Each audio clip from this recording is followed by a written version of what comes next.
Hello everybody, True Marvelous here. Welcome to another True Plays. A bit late in covering this one due to illness, dealing with a long-term health issue that flared up unfortunately, so we're catching up on content, but we'll just get this in just before the Christmas break. So if you do like what you see, you can jump into this game straight away and play it over the holiday period. This is Railroads Online. I believe this is made by one single developer. It's priced at $34.99, and there is a discount of down to $27.99, which is unfortunately ended in a day, according to the information there. And there is a couple of versions of the game available. There is a extended edition, which gives you the Explorer DLC and the Pioneer DLC. I just have the regular version, so I don't have those DLC packs, unfortunately. It is published by Astrogen Entertainment and developed by, there's a dev there, Stefan Kellenberger. Okay, let's boot it up and have a look. I actually have had a look previously. I did try to record this video before when I was a bit poorly, and I got about 15 minutes in and had to stop. It just wasn't happening. But less about me, more about the game. Ah yes, I remember the music now. I remember the music. So you can play single player, you can play multiplayer as well, because it is Railroads Online after all. Now I did jump straight into single player when I had a quick look at this before, but I was extremely confused of how to play the game, so we're going to jump straight into the tutorials and have a look at those. There's the controls there and the options. We've got a bit of graphics modes. Yeah, okay. Right, tutorials then. Let's jump in there. How many tutorials have we got? We've only got 6. Okay, so I don't think it's going to take too long. Tutorial 1. There's a Mount Rushmore of railway drivers. You'll learn how to supply your locomotive and make it operational from a cold start. Now I am playing this on my alternate account. Okay, so here we go. Welcome engineer. In this tutorial you will learn how to supply, that was not on the screen long enough. Walk over to the locomotive. This locomotive is a tank engine, meaning to water tank is mounted directly on the locomotive itself. Yeah, one thing I would, I always say this in all games. If you're having a box appear like that, which is telling the player to do something, everybody reads at different speeds. Let the player advance it. Don't assume the player has read it or even noticed it. Let the player advance the text at their own speed by pressing a button. It's definitely the way to go, because we all have different levels of reading. Some people struggle with reading, and they should be able to take their time and read the instructions. Okay, look at the water lid, tank lid of the locomotive and open it. Is this my locomotive or is this my locomotive? I'm guessing this is it. Porter. Age jump. Door hatch. Oh, so you press the right trigger and then you have to push up on the right stick to like simulate you open the water. Now that this is open, look at the water tower spout and move it above the tank opening. Water tower spout.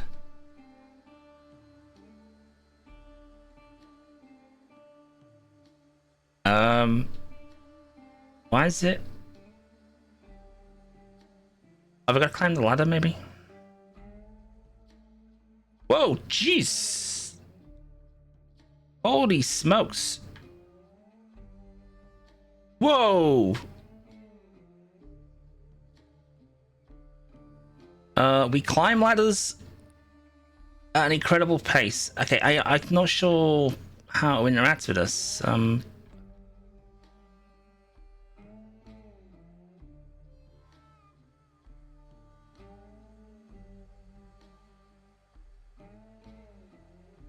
I had to jump for it to register. That needs sorting out.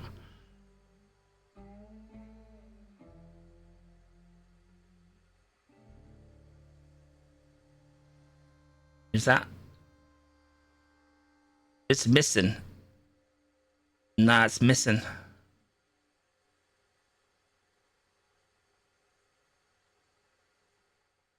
It's still missing. Alright, that needs fixing then. You need to line that up properly.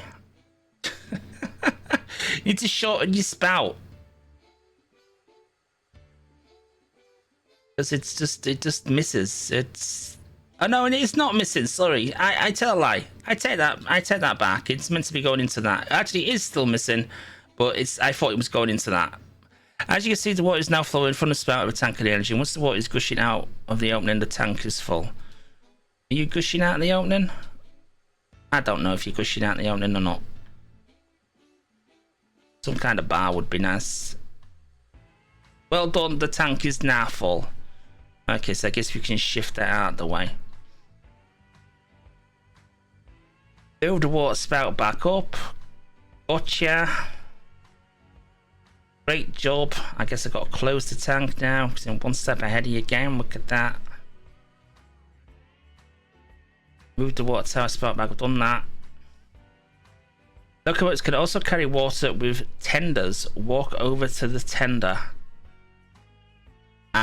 What's a tender?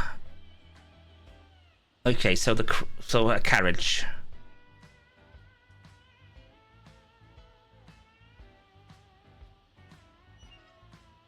Okay.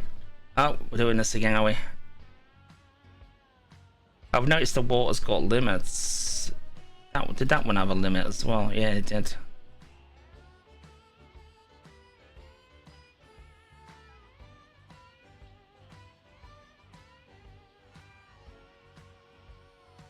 Well done, the tank is full.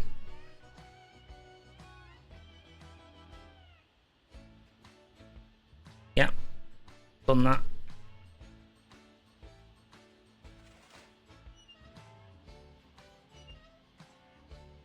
Oh, I seem to have got a shovel from somewhere.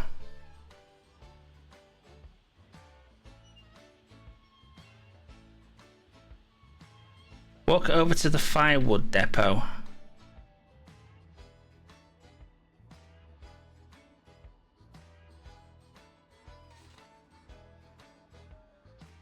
Pick up 5 pieces of firewood from it. Okay. Look at the tender and add 5 pieces of firewood to it.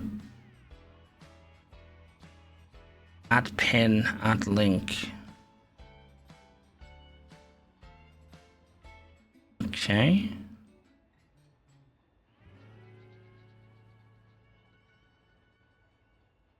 Grab 5 more pieces of firewood from the firewood stack.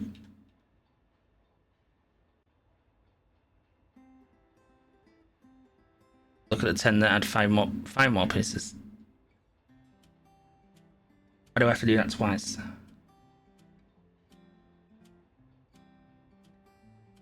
Yep. Okay. Have a locomotives burn coal instead of firewood. Now let's have a look at the coal burning locomotives. Walk over to the coal tower.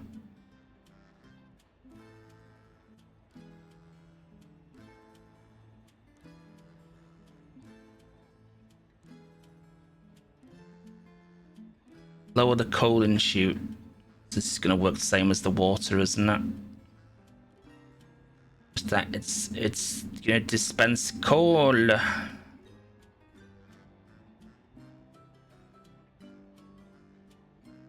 What's that? Oh, hello. Nice.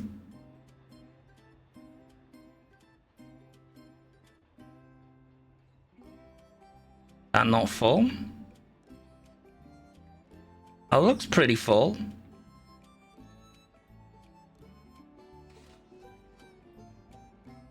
That's full.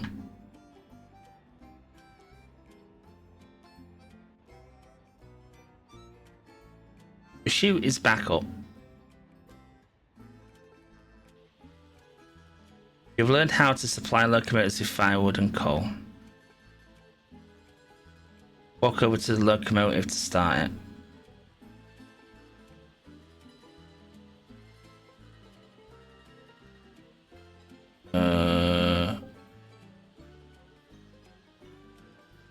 Right trigger to interact. May not just clearly get on the thing.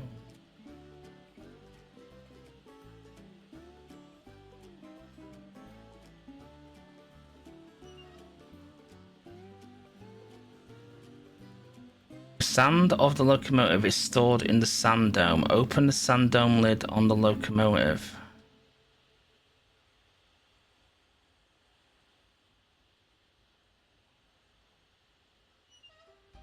Sand? I'm learning stuff here. It's no locomotives use sand. What did you use sand for?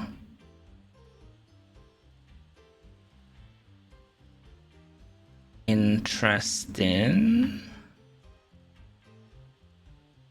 What does that do though? Like a teapot lid.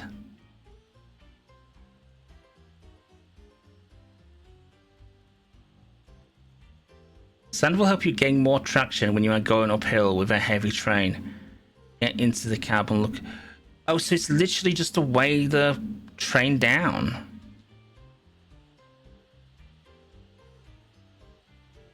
Get into the cab and look for the sand lever.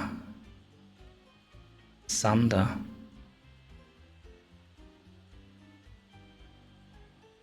If you step out of the cab, you can see the sand now flowing out of the sand pipes.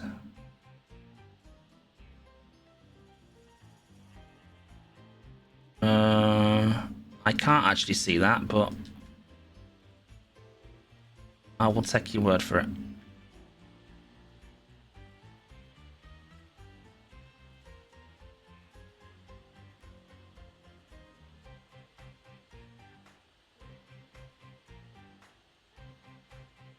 Okay.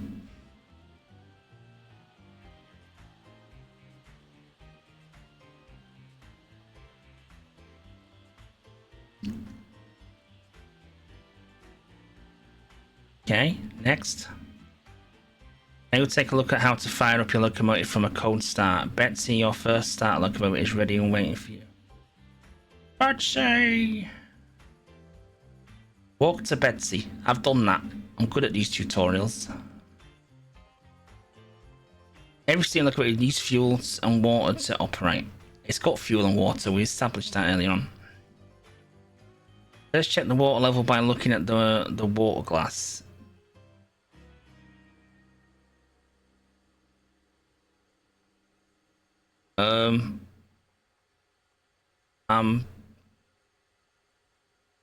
I'm highlighting that and not doing no.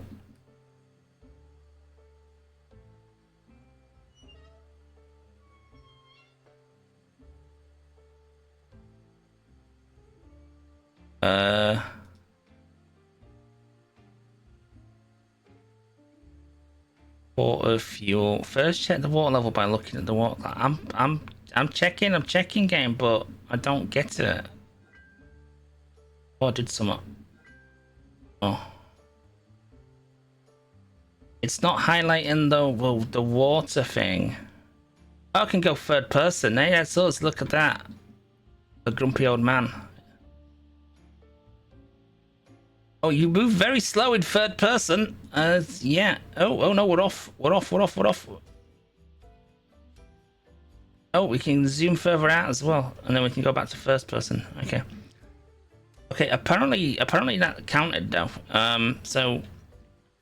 Right, pick up forward. I guess it's going in there. The boiling? No. Look at the firebox door.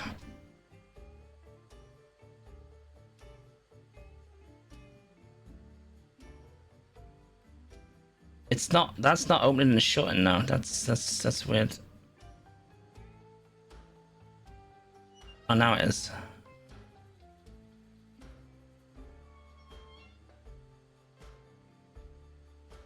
Time to add fire. I've done that. Spoken.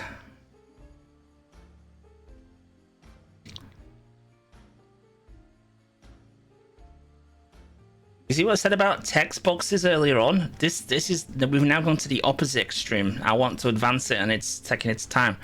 During operation, you must add fuel to keep the fire going. You can check the current amount of, and that was way too quick. Look at the firebox door and close it. See, it's the inconsistency. That's why you need the player to advance dialog boxes in their own time. Fire is now heating up water inside. The boiler is at its boiling point. This takes a few moments. Okay, yeah, there's the degrees. It's very hot. Water temperature has reached boiling point. Yeah, it's reached more than boiling point because it's 400 degrees apparently. Steam generation has started and the boiler pressure will now begin to rise. Pressure gauge located above the boiler shows the current boiler pressure. Okay, I don't know what's good or bad though, so... See, like, once again, like, I've read that and I want to move on, but I can't. So if it was press A to continue, we could move things on, couldn't we?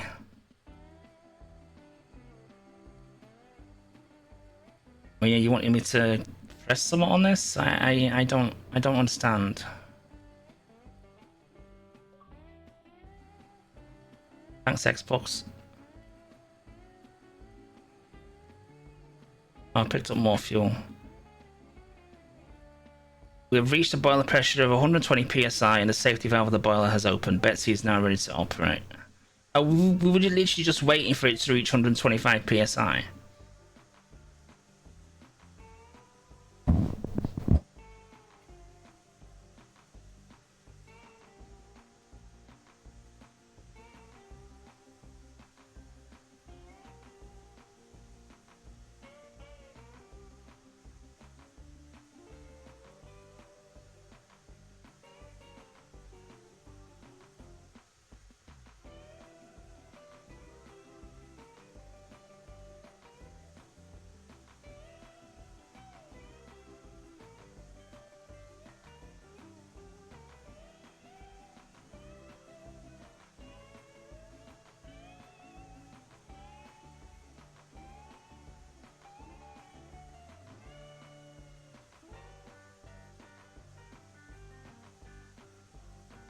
Whistle lever located in Betsy's cab window.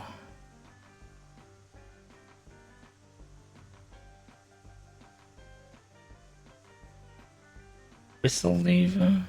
Bell?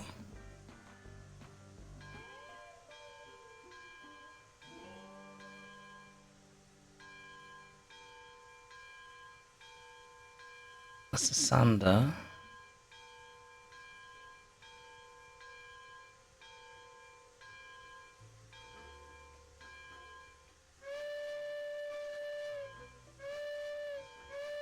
Choo choo.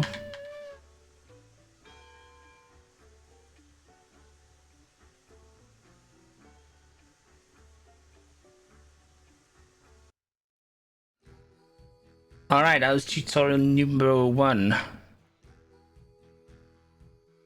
didn't expect it to take that long, to be honest with you.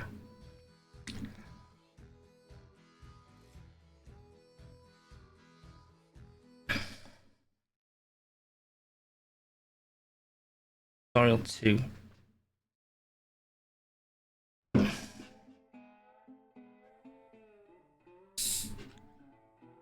Welcome, engineer. You will learn how to drive your locomotive in first person and by using the control menu. Why start me in first person? Oh, to learn me how to change the camera view. Okay. Okay. Yep. Yep. We got that. Left trigger sprint. First step to get rolling to set the direction of travel. This is done with the reverser. Simply put, you can imagine the reverser as the gear stick select between forward and reverse gear in the engine. Yeah, I've got it.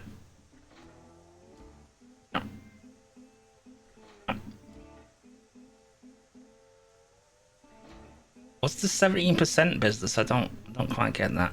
Oh, what's the brake? Now you have set the direction, you can release the brake.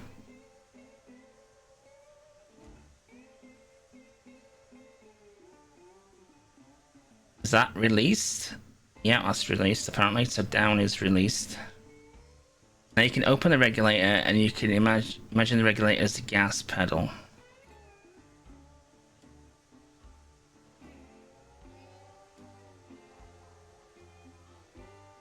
You started moving. Drive the engine to the...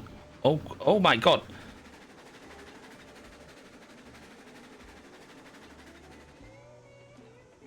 It accelerates a bit quick, doesn't it? I'm gonna crash. Oh.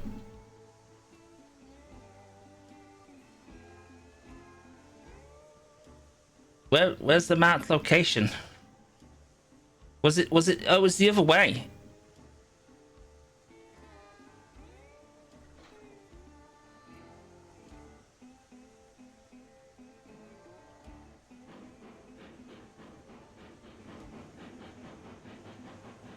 Visibility is a bit rubbish, isn't it? No wonder they used to lean out the windows to see what was going on.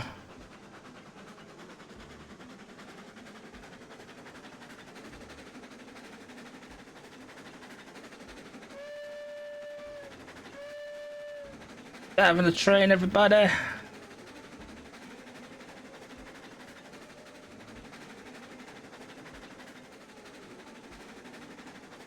I cannot see where I'm going. Have I gone too far? Now close the regulator. Regulator, what's the regulator now? That's the regulator. 0%. Okay, stop. Apply the brake.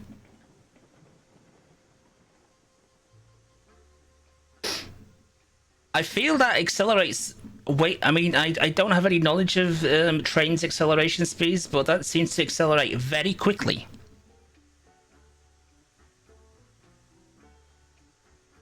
Now let's use the reverser. Look at the reverser, set it to 100%. Are we going backwards now? Oh, well, that's the wrong lever. The levers are right on top of one another. Let me guess, we're now gonna release the brake again. Yeah. And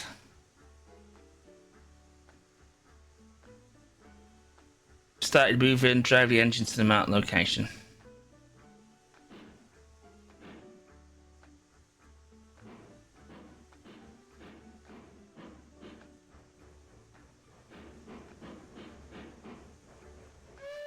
Choo choo.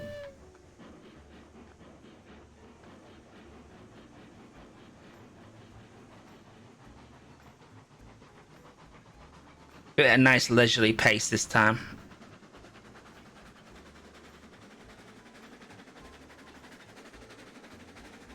That's a 17%.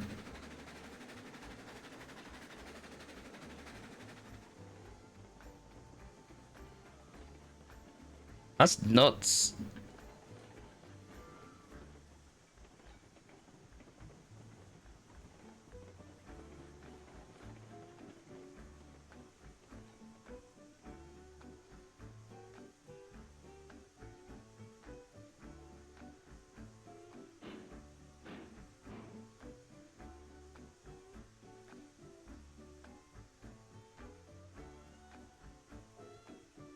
Brake 100%.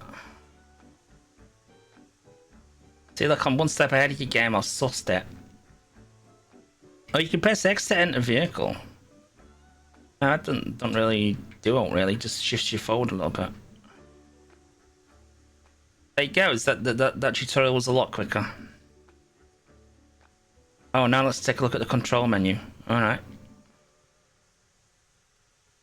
Look at the lubricated boiler and enter the locomotive. I'm going third person now. Oh, okay. Oh, that makes things much easier to do. That's much easier.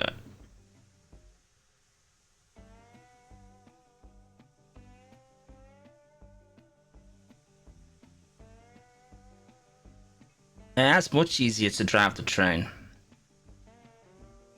Yeah, I can see everything. Yeah, that's alright. I understand.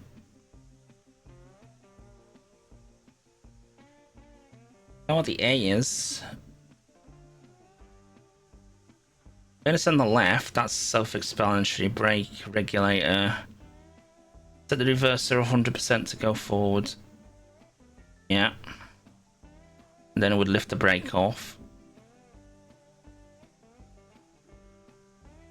Oh, the brake wants to be 0%. And then regulator.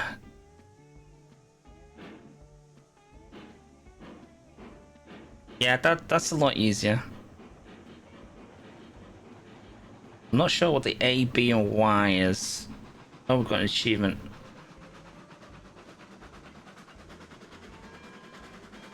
Y's the bell. Big B's the sander.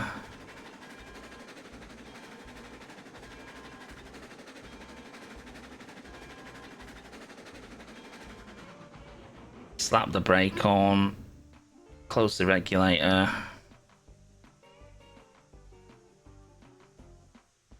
See, look, I'm one step ahead. All these tutorials just ticking straight off. Yeah, then we're going backwards. Take the brake off.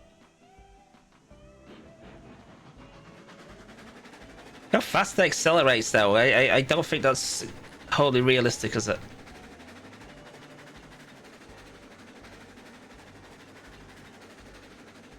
I guess it bees the sander, maybe?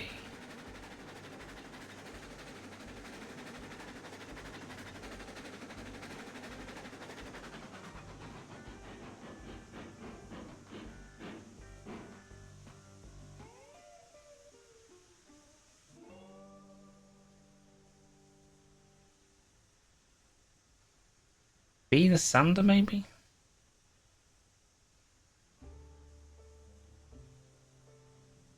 Don't know.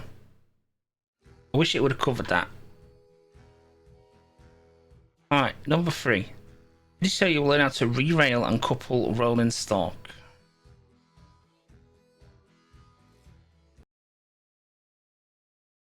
Essentially, when you get into the main game, it's like a sandbox. You literally have a station and there's a little bit of track. You don't even have as much track as this, and you just... Oh, what happened there? That's a re-rail and couple. See again, it's too fast. Too fast. Let the player advance. Greg Sugarcane login flat car. LV2 to re-rail a car. We need to re-rail tool. Open the re-rail. Alright, I didn't even know this existed. So which is which? Words would be NAS. Don't know which one you want me to pick. Represented by the crane icon. That?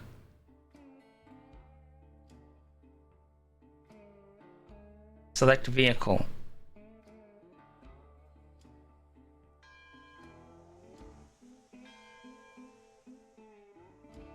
Oh, yeah, okay, car has been selected. The name of the car is now displayed in the re-rail menu. I've just got a text message. Oh, is that some good news?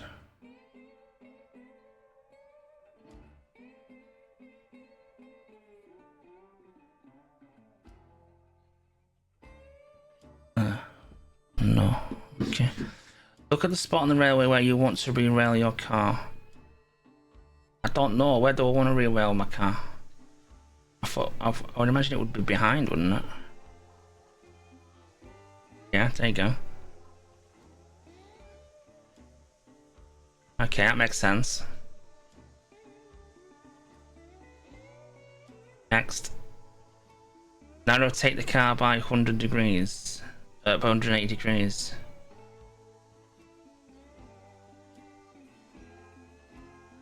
Okay. Alright.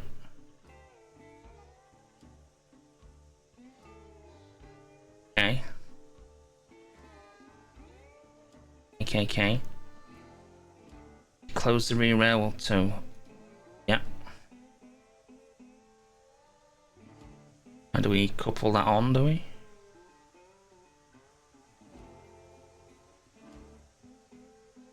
We don't need all this time to read 5 words.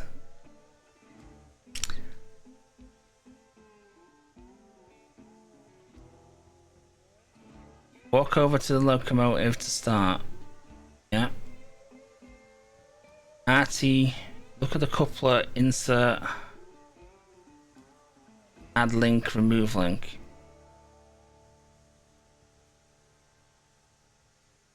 I'm pressing that button, it ain't doing out.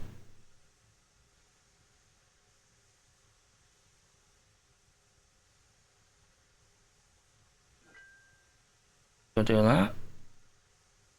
No. Look at the coupler and insert a link into it. RT add link. It's not doing out. Maybe I've...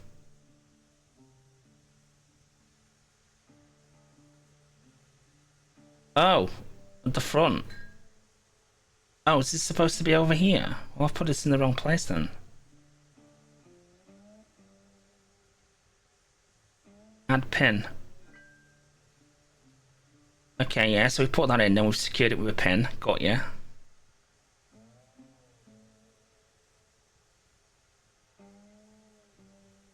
Right.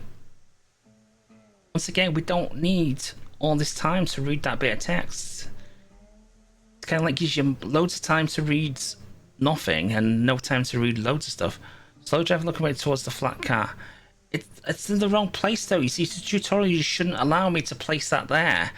When we was in the placing section with this, you should have highlighted that this was the area you wanted me to place it in, instead of giving me freedom to place it anywhere I wanted. And the problem I've got now is, once we're in the tutorial, it won't let me open the menu.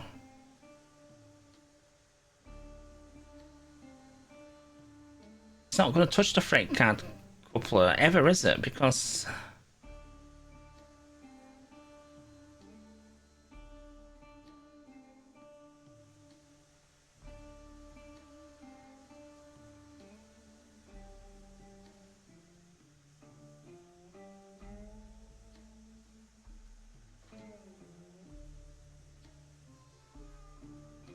unless you let me go through this, which you're not going to let me do. I was buggered then, isn't it? We're literally buggered. We've literally soft locked the tutorial.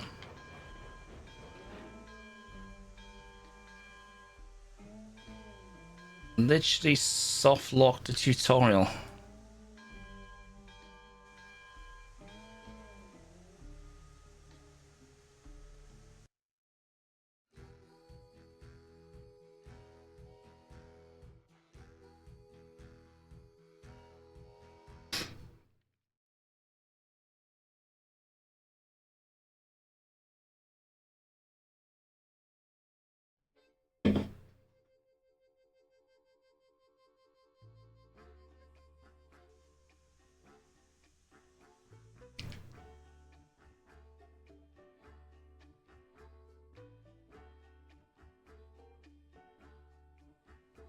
Right, you see, like on this bit here, you shouldn't let me place it anywhere here.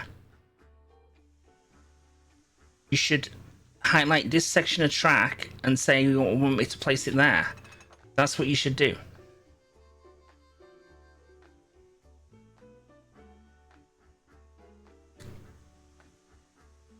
That's what you should have done. And you hadn't.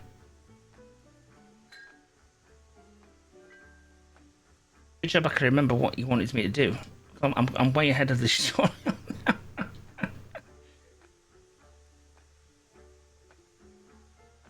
Yeah, so some of this is a bit finicky, of like trying to find the enter car section. It's...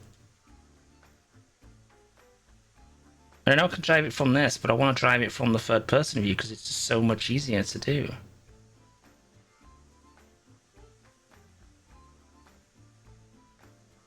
I mean, it's ridiculous that I can't...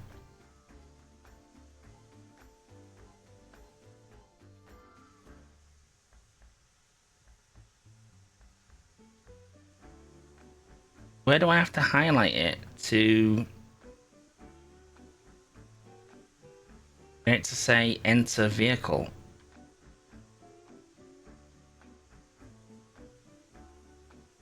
Insane. That needs enter vehicle needs to be one of the first things that appears. Anyway, we'll do it like this then. We'll do it like this. Do it the more awkward way.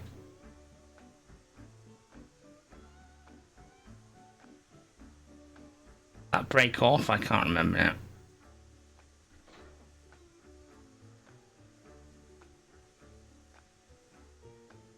No. Why am I moving? Oh, you want me to... Oh, because I was... Have I soft locked this again?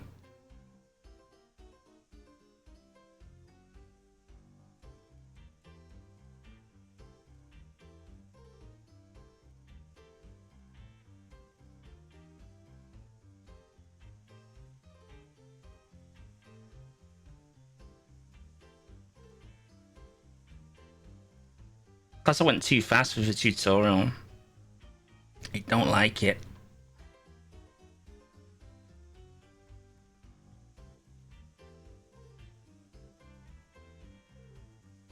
Close the re-rail tool. Yes, done that.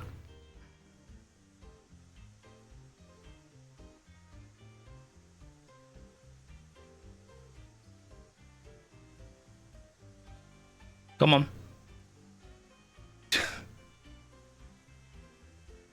I've done it. I've done it already. Look, it's all ready to go.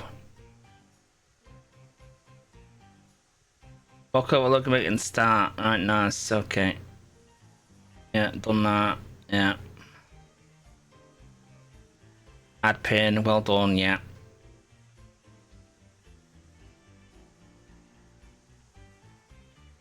Oh, and the vehicle's now appeared.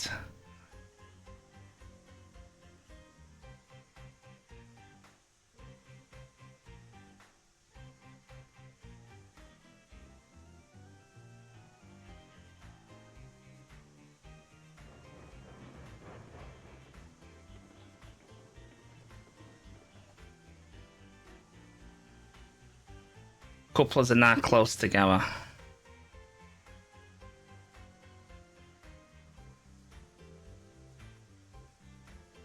Now look at the front coupler of the car and add a pin to it. That car is now coupled to the locomotive. It don't look coupled.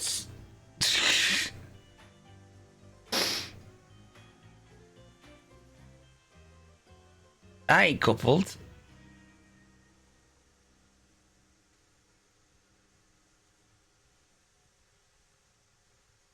Look at the brake wheel of the flat car. Set the brakes to 0.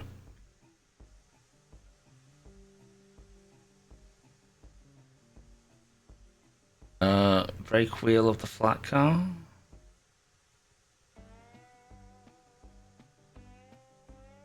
There's a brake wheel?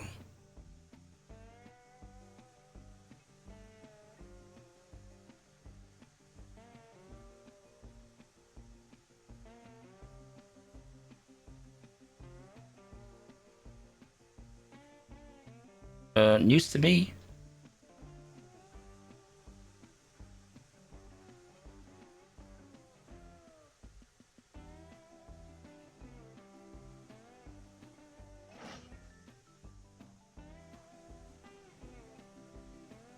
Oh, now it's linked it together. Amazing. Oh, it's that. You gotta go on the top of it. Okay, so the brakes on the car's released. Okay. Now it's time to bring the train to its destination and locomotive and drive a train to its destination. That over there?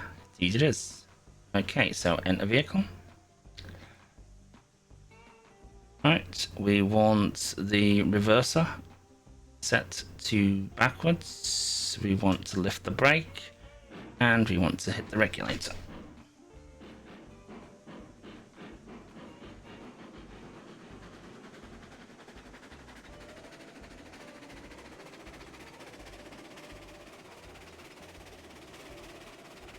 Jojo.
Okay. It's a very dry game, isn't it? I mean, if you're not interested in trains and locomotives, I don't think this game is really going to appeal to you in any shape or form. I think it's definitely for enthusiasts only. There's a little bit of clunkiness to it. I am understanding the game a bit more than I did when I had my little dabble with it when I was ill. We're still going to carry on though. We're still going to let's purchase new rolling stock. Let's remove vegetation, lay rail tracks.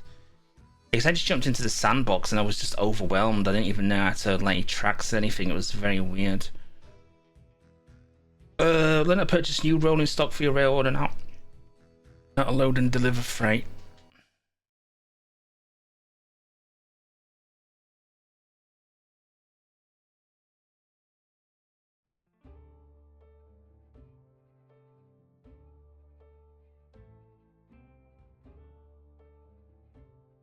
Okay, you'll learn how to purchase new rolling stock for your railroad and how to load and deliver freight. Yeah, just read that.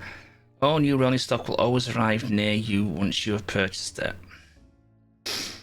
Let's purchase a flat car. Open the purchase menu. Down. Oh, okay. Nice. Didn't even know this existed. Purchase menu. Here you can customize and purchase new rolling stock. Yeah. It provides information about your vehicle. Every vehicle has a price, tier, different stats, and customization features. Yep, fair enough. Locomotives and freight cars. I guess these are locomotives. Then we've got a hand car. Important stat for freight cars is the freight type stat. It will tell you what kind of freight can be transported with this car. Navigate to the flat car and start customizing it.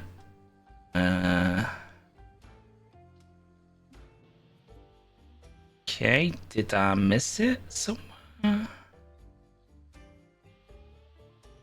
These locomotives. Flat car.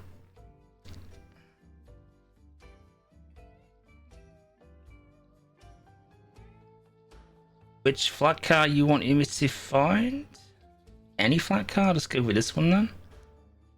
A to customize. Number 1. Name. I don't know. Flat car. Paint. Oh, look at that. How can we change the... I can change the name on that. Look, it actually comes up.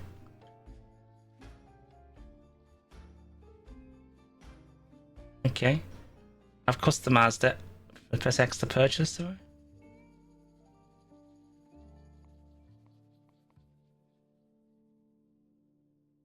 Okay, I can't order it. It's a bit weird. Orders.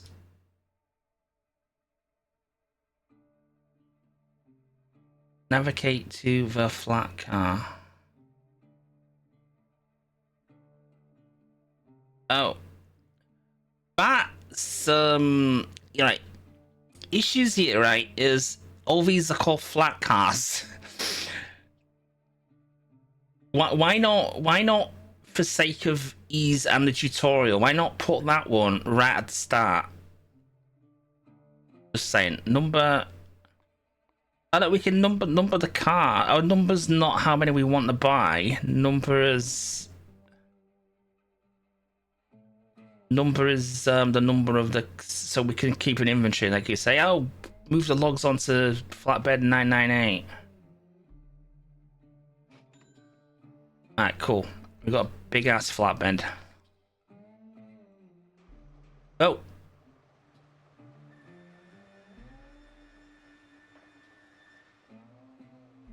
Why have I warped over here?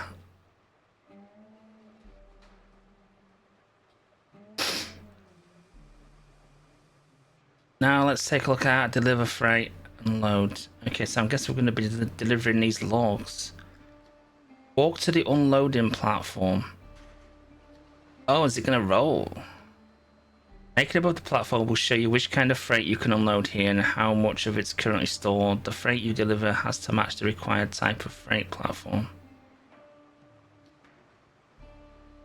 Freight platform? Am I missing? Look at the lookout one and unload it. The yellow arrow shows where your freight is being unloaded.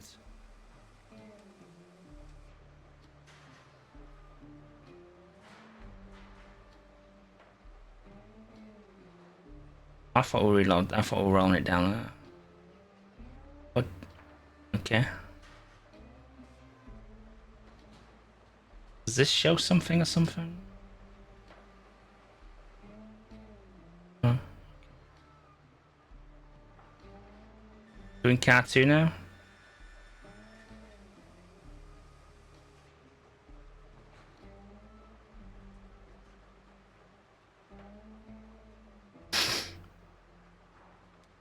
I don't see what we have to do this 3 times. I think I grasped the concept the first time.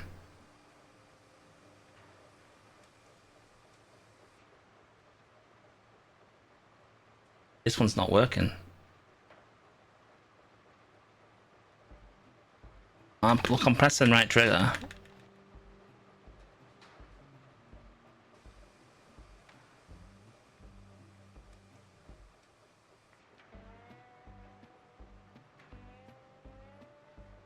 Why not working?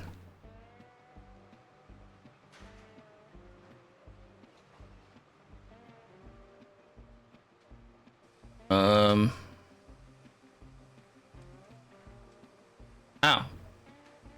Now it decided to work. I don't know.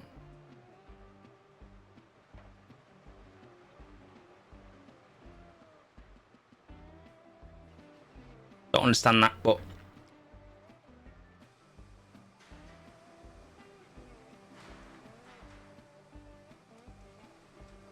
okay. You can check your balance and experience player statistics. Okay, yep. Cool.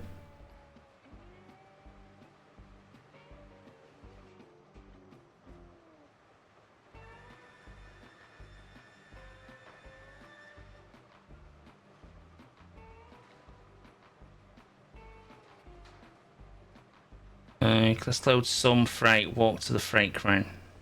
This is going to be the reverse, isn't it?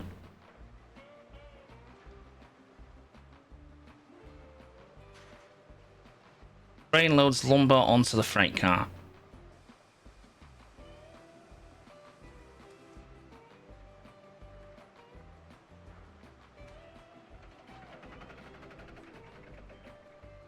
Oof, ah! Industrial injury.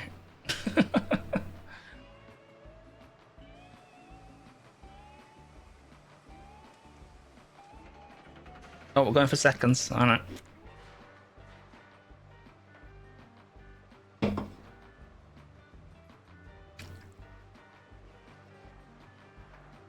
Okay.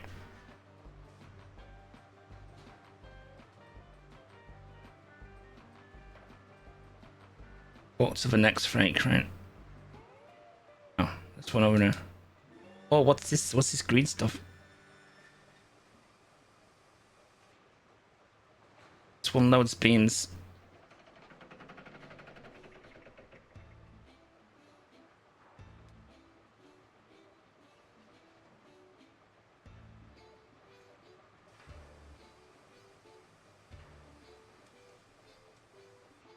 Yep. That seems straightforward. What's this? Broken track or something. Oh, that's tutorial for them. Alright. Right, now this tutorial is the one I'm most interested in because this is what I was trying to do when I went into the sandbox mode. I was trying to lay some tracks and it just wasn't having it. Bear in mind I was heavily ill and in pain at the time, so I probably was missing something blatantly obvious. But we'll do the tutorial. And have a look.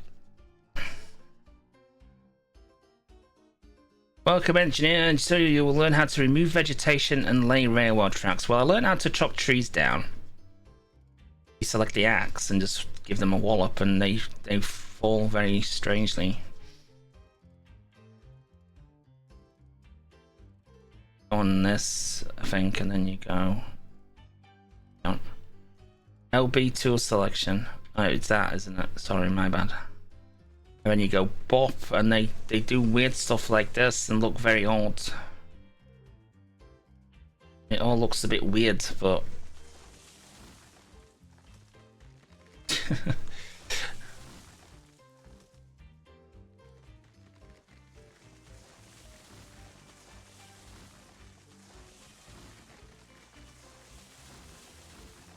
close the logging tool. We've got bouncy trees.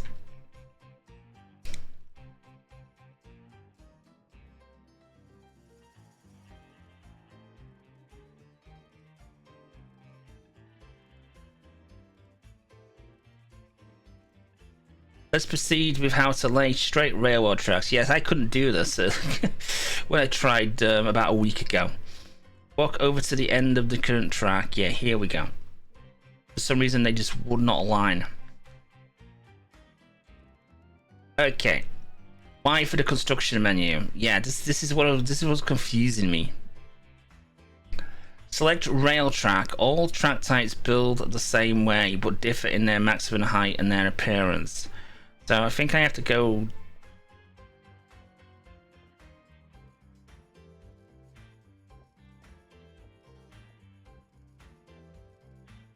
See, like you put select rail track, which so this one.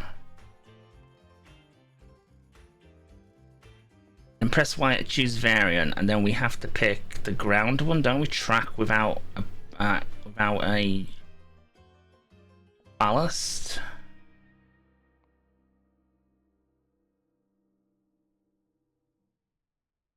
See, and this this is what I had issues with. I couldn't get it lined up properly. Select rail track, all tracks.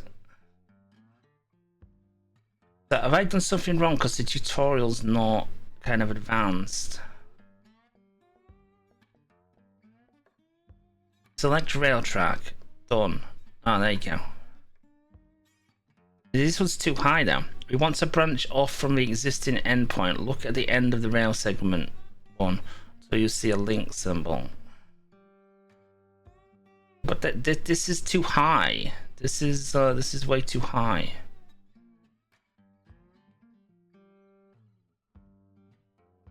I'm closing that. I'm not having that.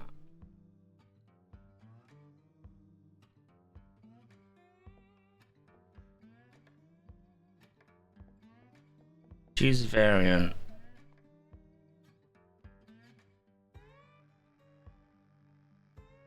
Oh, where's this link business again? Link. But why would I link it there? It's already on top of it. I'm confused. Oh. Oh. Okay. Alright, okay. So you wasn't placing it, and you was just basically attaching it. Oh, look, now I can do this. Interesting. Now enable precise modes. Oh, okay. So now it's just going in a straight line. Decrease curve radius. Increase curve radius.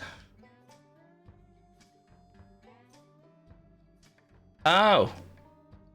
Okay. Okay.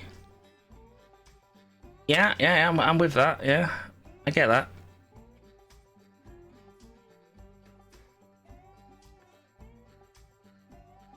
Yeah. I'm following that. Yeah.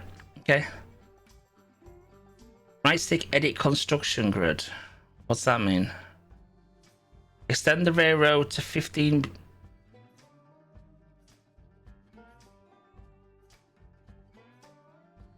I think I've already done that. Place.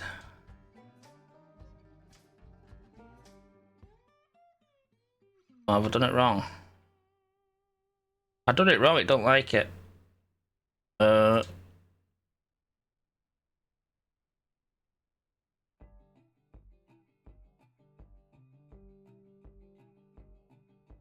Maybe because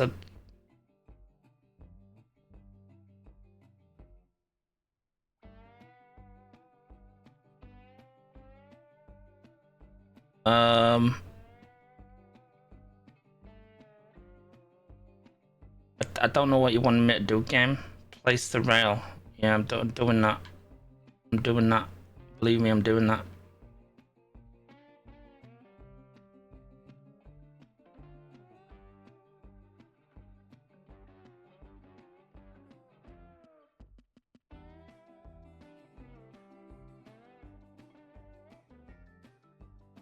I'm confused again.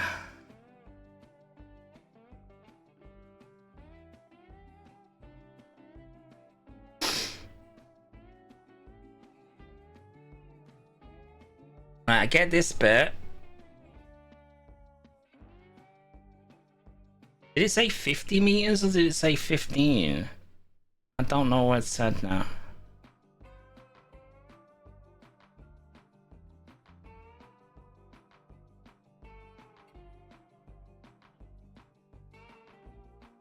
Well, that's 50 anyway, so extra place. There you go, I've placed it. Am I supposed to be placing it?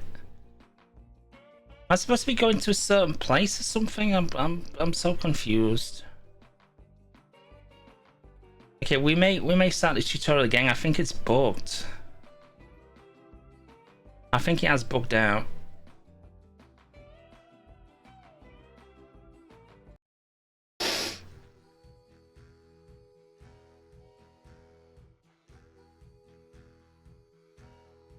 I think it definitely has bugged there. It wasn't progressing anymore. It was being very weird. Okay. I wanted to really get through all the tutorials and then show you a quick bit of the sandbox mode, where you basically can do what you want. So I think that's the crux of the game. Right, walk to the edge of the forest. Why don't you just start me at the edge? Ah, I've got to do the trees again, haven't I?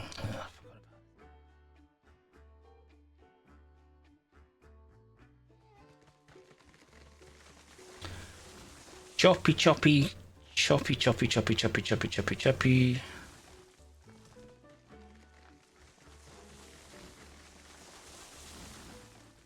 Alright, there we go. Chop down loads of trees. Lovely.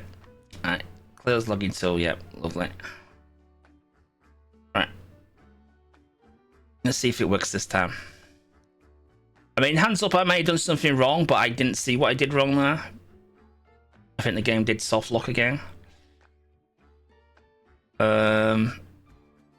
Proceed to the straight railroad tracks. It just says straight railroad tracks. Maybe that's why it wasn't counting. So maybe it was me. Walk over to the end of the current track. Go to there. We want to. No, that's wrong again. Y and select. We want to link it. X. There we go. Yeah. Okay, then it's going to modify to precise modes. I actually quite like this mode better. Actually, it's just it's a lot easier to do, I guess. Branch off from this railway. Yeah. Let's wait for your tutorial to catch up. Y for precise modes. Precise mode set. Decrease curve. Yeah, there we go. Lovely jubbly. Edit construction grid. I don't understand what this did. Send the railway to 15 meters of length. Move your crosshair away from the link position until you reach 15 meters.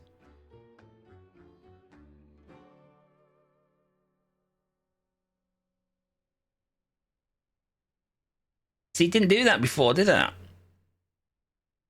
Oh no, it got to this, and then I placed it, and nothing happened. Yeah, nothing's happened again.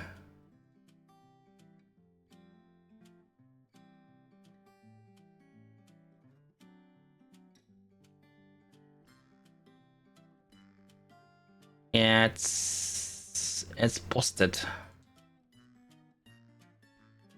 I think tutorial 5 is broken, and it's quite an important tutorial.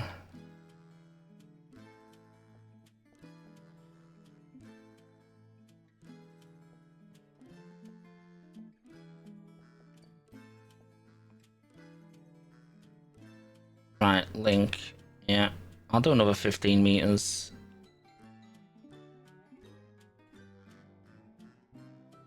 Next to place. Yeah, it's just not having it, is it? I picked the wrong track there, but it don't make a difference. It's soul linked.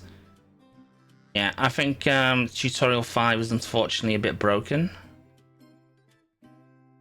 Doesn't seem to want to progress past that point.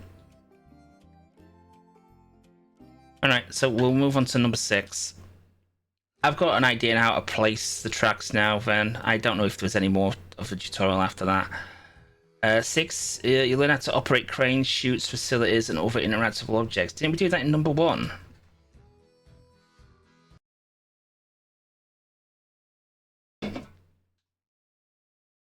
Didn't I do that in number 1? Oh, we'll see. Crane chutes and facilities and interactable objects. Okay, yeah. Well, we've learned cranes. I don't. Okay, I go on to cars. Well, I know this. I know how to do this. But as we travel to the log camp, it produces logs and yeah. We've done this before. We've done this before. We just press here and it just gets it, swings it around, and puts it on.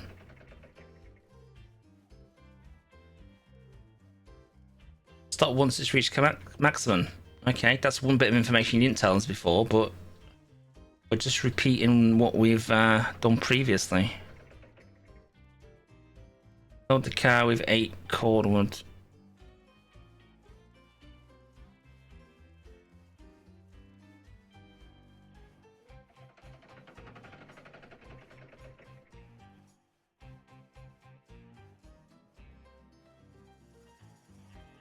Okay, done.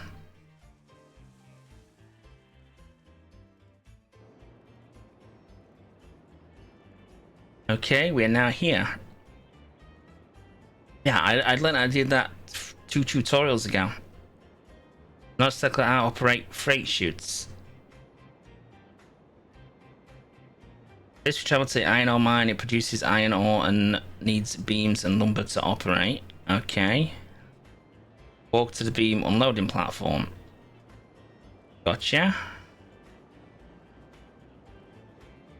Look at the freight car and unload the beams. We learned how to unload as well. So, I'm confused. Why are we repeating things? I don't understand. Look at the other freight car. Yellow arrow will show freight is being unloaded. Yeah. Yeah, we learnt this in the prior tutorial as well.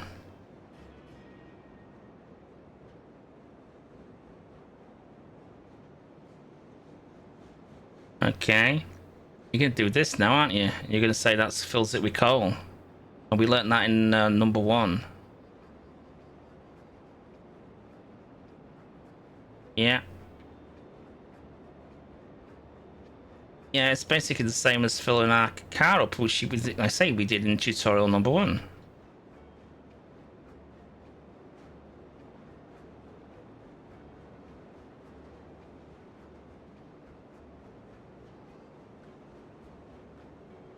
Yeah.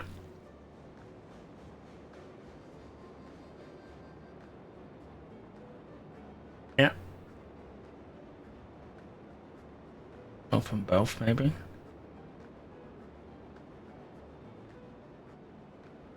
Funnel's now full. Those big balls of it sometimes. Bit weird. Time to close the chutes. Look at the chute and close it. Yeah, done. Once again, this has taught us nothing so far. Okay, right. We now doing freight chutes. Let's look at how to operate gate valves. Okay, this is new. This is new. We'll give them this. Travel to the oil field. Probably going to be the same principle. There's an invisible wall here.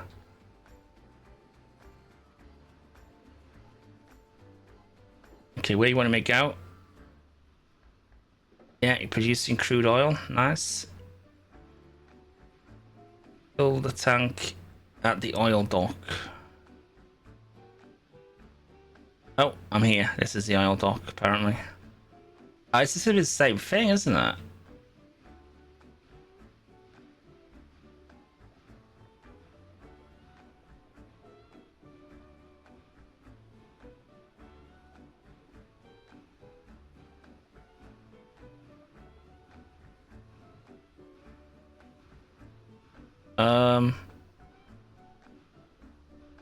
You wanted me to do this one, are you?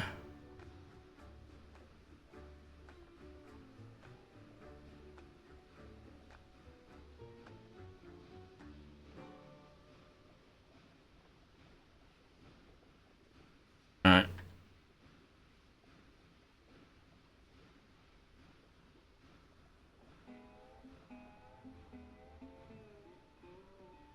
Main valve and open it.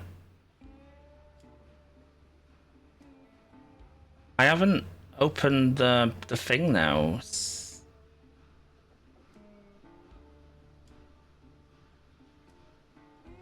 Main valve and open it. That's not the main valve, is it? This is the main valve.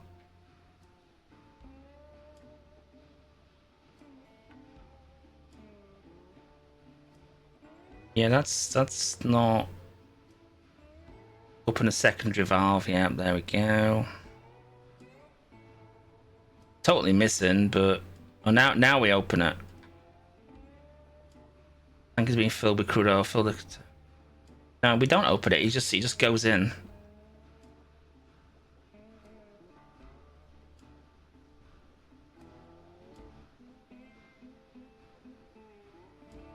That been filled? I have no idea.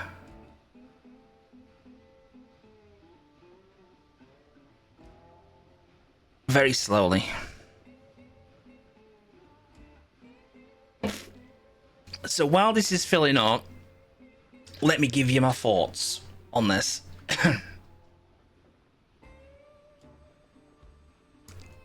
The tutorial boxes need to be progressed by the player. It needs to be progressed by the player or on completion of the task at hand. That's fine. But there's an inconsistency which has been shown in this game, and this is just gaming as a whole, where dialogue boxes appear and they disappear well before the players had chance to read them. And this is across the board. RPGs are a right offender for doing that. Things coming up on screen really fast and disappear before you've had a chance to read them. Game introductions as well. They kind of do the same thing. Barrel ramps. Just let the player progress any text on the screen themselves, because everybody's got different levels of reading comprehension, and even people who can read perfectly fine, they read at different speeds. Now, I'm quite a fast reader, and some of the stuff blitzes past me. And especially if you're streaming the game, or doing some coverage for the game, or recording a YouTube video, or doing a live stream. You may be talking to chat, you may not see a dialogue box appear, and it disappears before you get a chance to read it. Look at the barrel ramp and lower it. Shoot spout. Barrel ramp? Guessing it's this.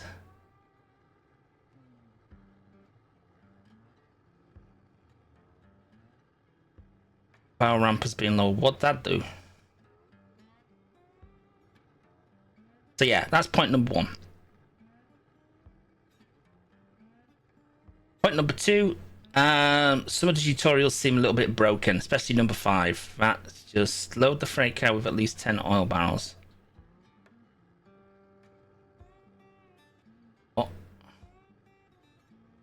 What's actually happening here? I don't understand.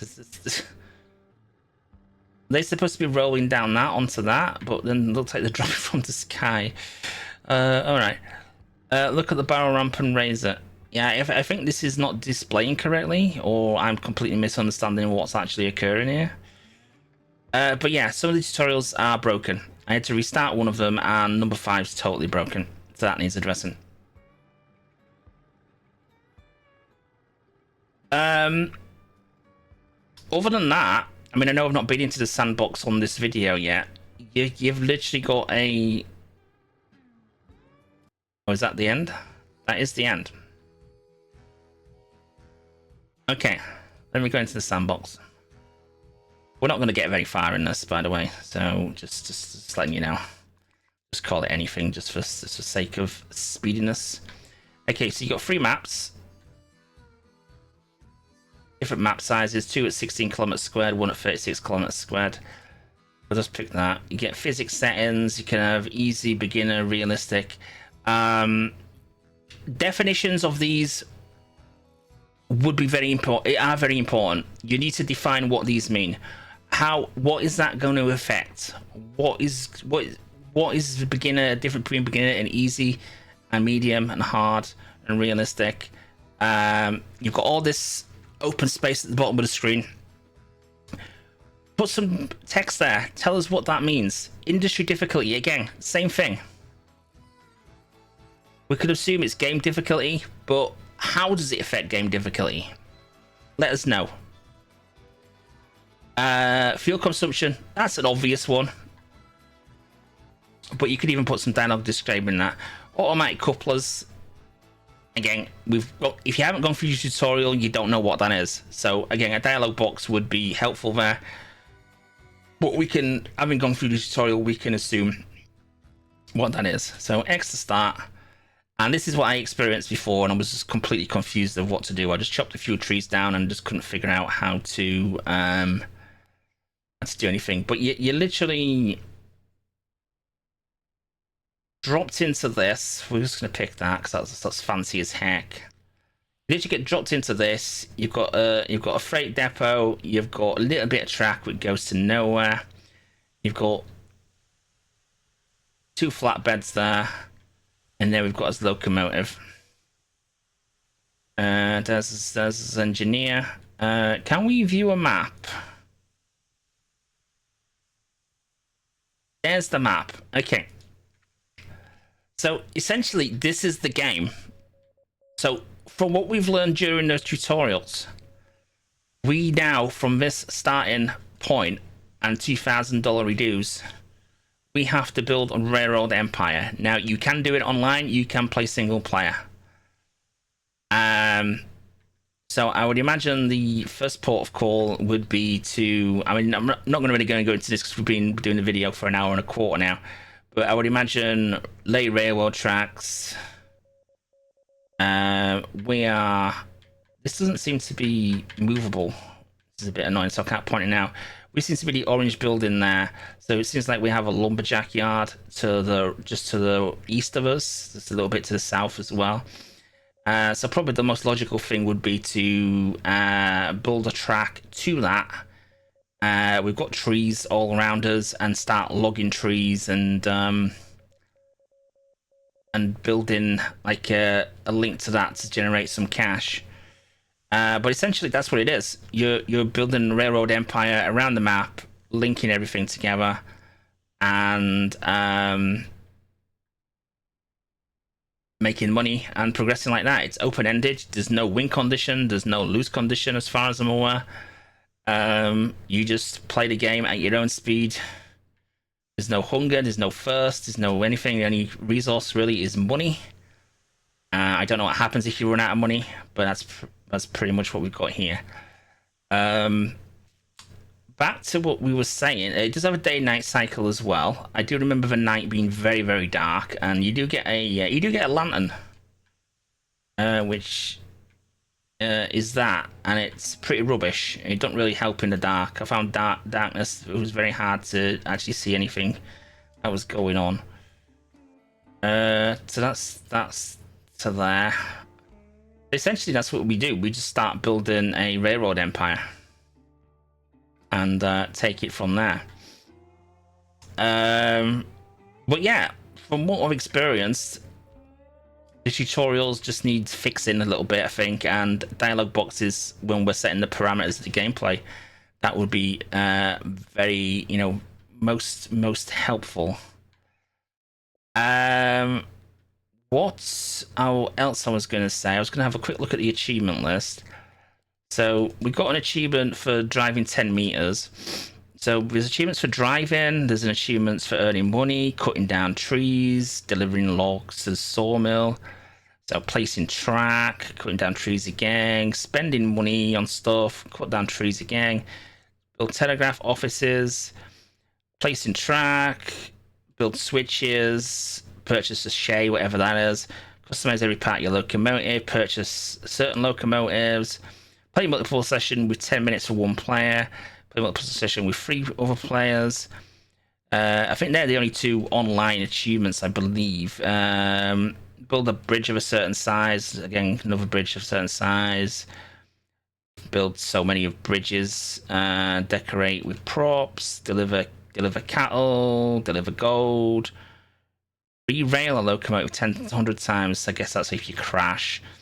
Drive a train with at least 25 cars, drive a locomotive at 50 mile an hour, reach player levels 5, 10, earn $300,000, which would be an obscene amount of money in this kind of era of locomotion. Earn $1 million, deliver barrels, placing track again, and unlock all achievements. So it's basically a doing list, a list of do a bit of everything, and maybe set a few things up with ridiculously long trains and carriages. So it doesn't seem like a complicated list. It just seems to be a heavily time-consuming list. Now, graphically, it's basic, but what does have the detail, like the locomotives and such, the detail, it does seem to be there with it. Other than that, you do have a vast open landscape, so there's not really much to write home with the graphics. I mean, the animation's a bit woeful. I mean, like when you cut a tree down, I mean, what the heck is that? I mean, it doesn't even fall sometimes, and they just kind of get uprooted, and it looks a bit odd. Let's just say it looks weird. It does look weird. But it controls well. I've kind of know how to play the game now by following those tutorials, and that's what a tutorial should do. Far too many times nowadays you follow a tutorial and you're still scratching your head of what the hell you're meant to be doing.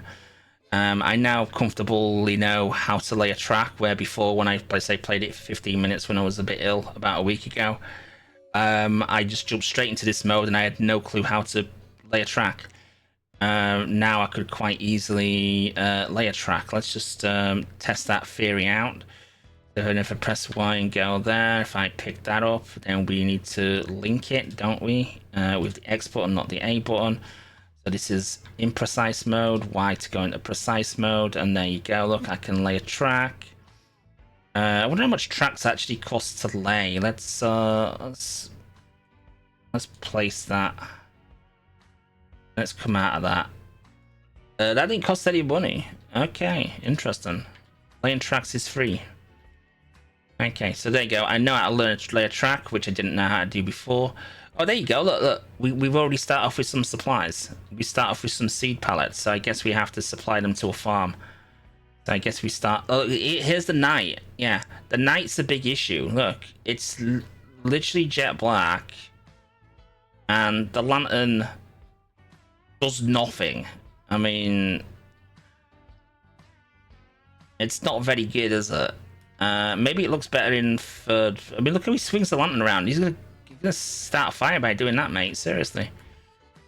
But yeah. I think... I would honestly say the day-night cycle is not going to have an impact on the game at all. I mean, other than maybe businesses maybe are open and shut, which would just be an annoyance, I think, rather than anything. So, I mean, why have it? Yeah, it's more realistic, but why have the day-night cycle in the first place? Maybe an option to turn the day-night cycle off so we can have ever-present in the day. Because, to me, when it gets like this, all I'm going to do is just wait around until it gets daylight again, because you can't see a damn thing. I mean, look, it's just either that or we're just going to bump the gamma up. Just If we can bump the gamma up, yeah, brightness. We're just gonna tank that up like that. There you go. Now we can see. You know what I mean? So why have it? Why have it in the first place? Okay. So I think this is, especially made by one person. It's a very functional, easy to pick up once you follow the tutorials. Game. Would this be a game I would normally buy? Probably not. Now, what would tempt me, a player who has no interest in trains, locomotives, to buy this game? Now, one thing that would certainly make me not buy the game or even entertain it is the madness of pricing this at $34.99. In all honesty, if you're going to be paying $34.99 for it, you may as well pay the extra, £2.50 and get the DLC. But hand on heart, and quite frankly, this price point is ridiculous. This price point is ridiculous. I understand everybody wants to make money, but I can't speak for other platforms, but I know the Xbox platform, right? Pricing the game at $34.99, you have basically killed the game on Xbox. No one is going to buy this. I'm going to say no one. I mean, some people are going to buy it, obviously, but you're not going to get gangbuster sales on this at $34.99. Now, I've not looked this up, but I always use this as a referral point, right? I'm an achievement hunter. That's what the number is at the top of the screen there. That's my gamer score. Now, True Achievements is the world's leading site for achievement hunters. It has over 1.2 million users registered to its website, and it tracks players who played games. For science, let's see how many people have played this game out of the 1.2 million users. Now, bear in mind, Xbox is supposedly have sold less than 50 million consoles worldwide. Right, 128 people per million. We'll just call it per million rather than 1.2 million, just to make it easier. And I know for sure, so some of these will be copies that have been provided to do coverage for, like with myself. It's probably not even 128, but let's just say it is 128. 128 people per million customers, potential customers. I don't think that even registers at 0.001% of your potential customer base. Quite why, and this is a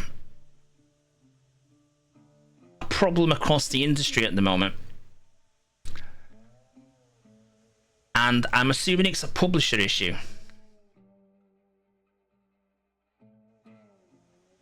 You're killing the game before it even releases. You've ensured it's going to fail. On this platform, at least. You've ensured it's going to fail. Because I can guarantee you, Xbox players will not pay $34.99 for this.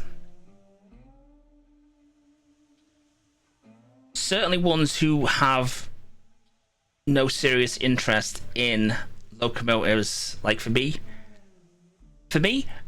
I would probably purchase this if it was £15 or less.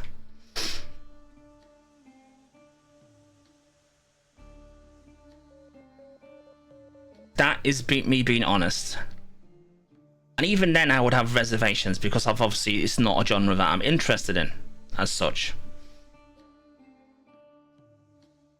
So, I mean, if you're not interested in locomotives, and let's be fair, it is probably a niche interest. There's not many players who are going to pay £35 for the game. Not enough that you probably planned for. Like I say, I'm seeing this across the industry at the moment, where a game comes out with no marketing, no flair, no one knows what it is, and they're asking £35 for it. And then you look at the information the players got to go on. Now, again, I've not looked at this on this game. This could be very good, for all I know. But let's just go on it, because obviously we are covering this game. Now, a lot of you may say, "Shut the hell up! You know, get on with the video." Well, the video's ending after this. This is my assessment of it. Now, we have a look. Okay, so we've. Right, they've done a good description. They've told us that we can play up to 16 players. Enjoy realistic rail experience, advanced Unreal 5 physics system. Right, if that's actually Unreal 5, it's not been done very well. It's been done fine, but it's not. If you hadn't told me that was Unreal 5, I would never have guessed that. Okay, you've got in there that it's 16 players online, so that's a good feature and everything. Open world sandbox, online multiplayer, 3 different maps, digital locomotives, build tracks, switch thingies. Okay. But, right, so a player looks at the store. Oh, Railway Online, what's this? We're having a look at it. We'll have a look at the screenshots. I have to say the game looks a lot better in the screenshots than it actually does running. Right, is that going to tempt me to drop £35 on it? Oh, you've done the video as well. Okay.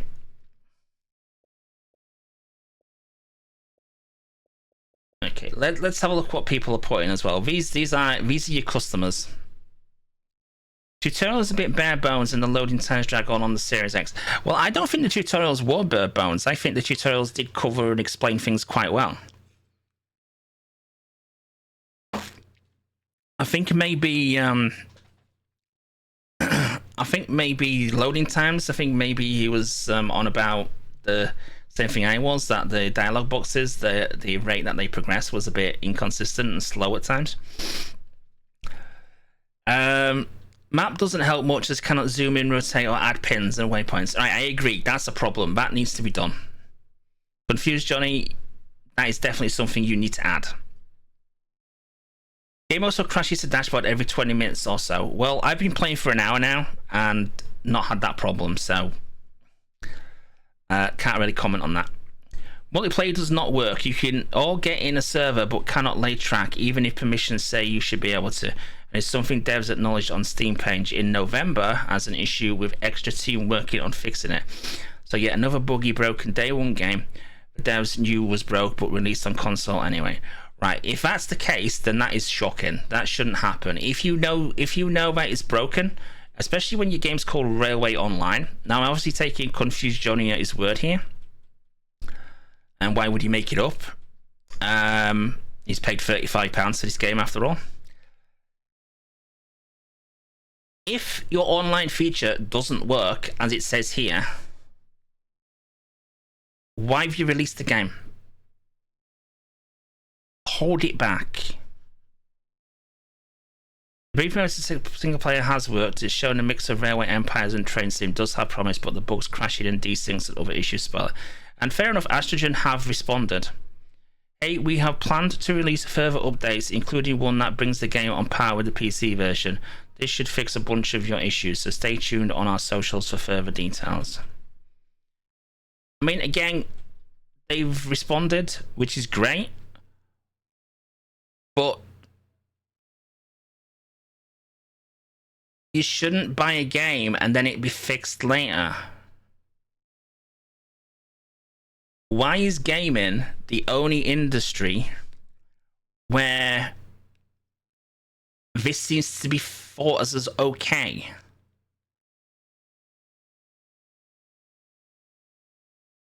Would you go out and buy a car and then it gets delivered. They lower it off the lorry in front of your house. You notice it's only got 2 wheels, and say, "Oh, we plan on putting them on later. We're going to put the other 2 wheels on later." It's the same thing. You know, you can't use the game as what you're intending to use the game.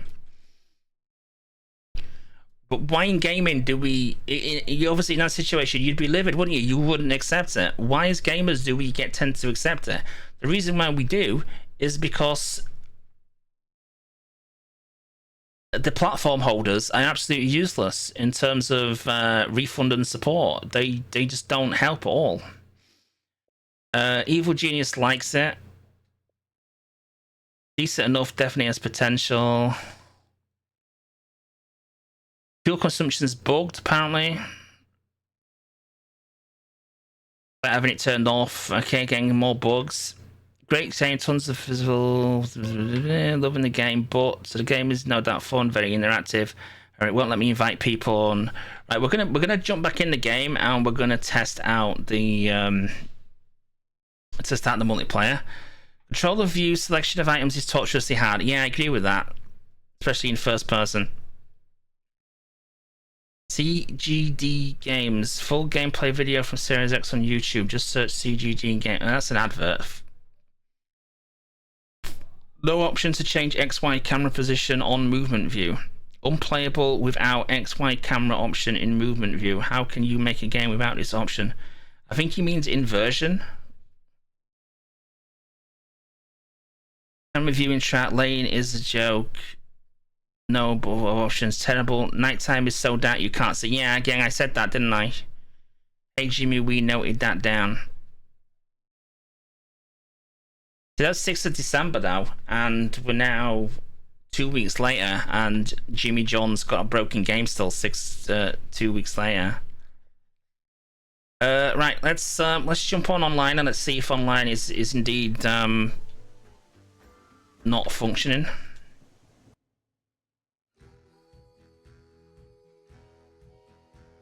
This will be a good. If you play multiplayer, you expect to see user-generated content, which could improve inappropriate content. How can you make inappropriate content with this?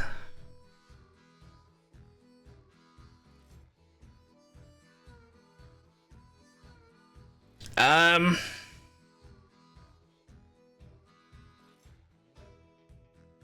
not very good, that is it? 1, 2, 3, 4, 5, 6, 7, 8, 9, 10, 11, 12, 13, 14. 14 people playing the game.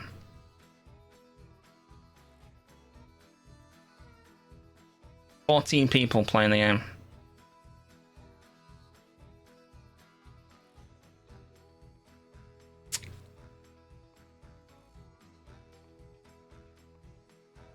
Also, that's an incredibly high ping rate as well.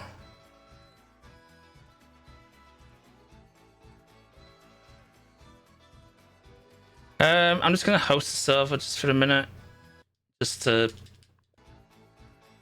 Again, this may only affect guests, and I just don't want to join someone's game just to. I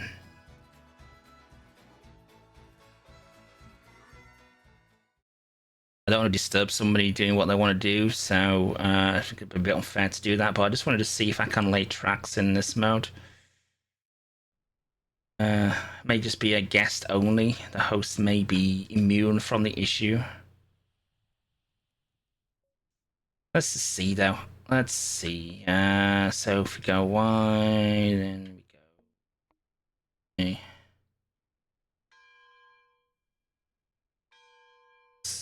Seems to be laying the track pretty much fine. That seems fine to me. That seems fine. Did the game get a patch? Let's have a looky. But yeah, I think this game's biggest hurdle at the moment is the price point. I think at that price point, you are gonna do you're not gonna sell many copies at that price point. I'm telling you.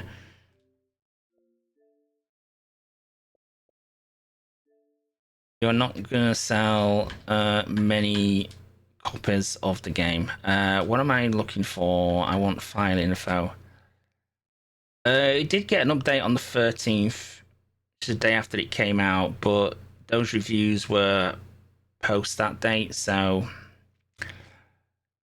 okay. And now I'm not saying the people who posted reviews are having connection problems and crashing problems and such. All I can say is I didn't experience any in the hour plus that I played the game.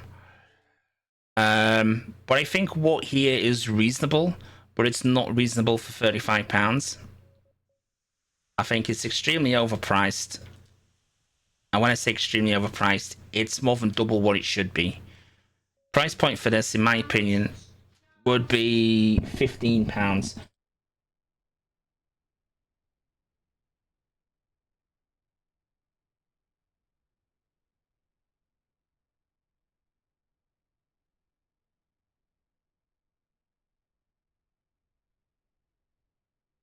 Yeah, for me, price point for this would be £15 at most, maybe even less.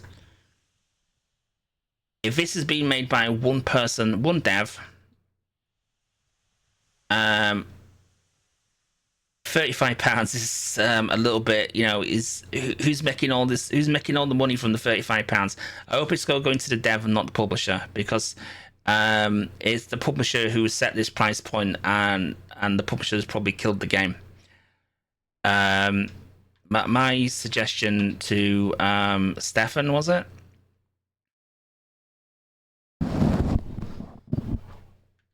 Would be to get this price campaign to get this price changed. Seriously,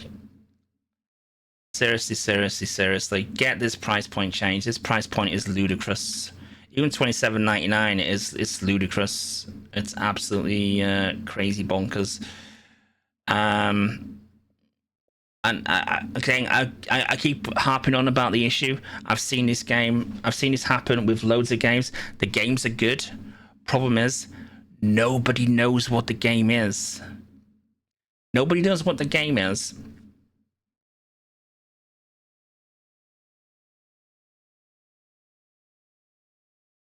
The really only way you're finding out what the game is from content creators. And the second issue with content creators is that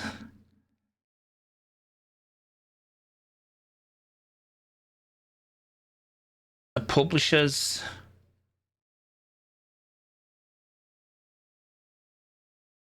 want, obviously, eyes on the game, and they use these other sites. They use these key sites and stuff like that. And some of the requirements, like, oh, we want to get this code, you have to have like 1,000 average viewers on Twitch.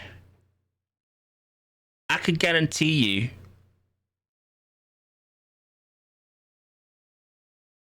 that if there's more than 5 people on Twitch who want to play this game that have over 1,000 average concurrent viewers and actually would request this game code, I'd be absolutely amazed. I'd be amazed if there's one. I cover games like this, small indie games, small developer games, because I think these games are the most innovative games out there. The problem you have when you cover games like that, on social media, on YouTube, on Twitch, it's circle. No one knows about these games, so no one's looking for these games. If I go stream this now on Twitch, who's looking for Railroad Online on Twitch right now? Who's looking for that? No one, is there? So that's why all the creators who want to create content for games such as this are small. And you may pick up a few viewers, a few followers and stuff occasionally from each and every game that you think, because some people do know about the game. They found out about it somehow, and they look on Twitch just on the happen of time that you're streaming, and they come across you and they follow you and everything. And then probably you don't even see them ever again there, because they just weren't interested in that game. It's hard covering these games. And I want all these games to do well. I want this game to do well. But honestly, this game is not going to do well at $34.99. $34.99 is obscenely overpriced. It's a massive overreach on the pricing, and it's just set the game up to fail. It's to set the game up to fail, and on the balance sheet, it will probably be, this is a bomb. This next time Stefan comes with a game, we're just going to tell him to go away, go to somebody else because his game was a flop. Now his game's not a flop. His game's good.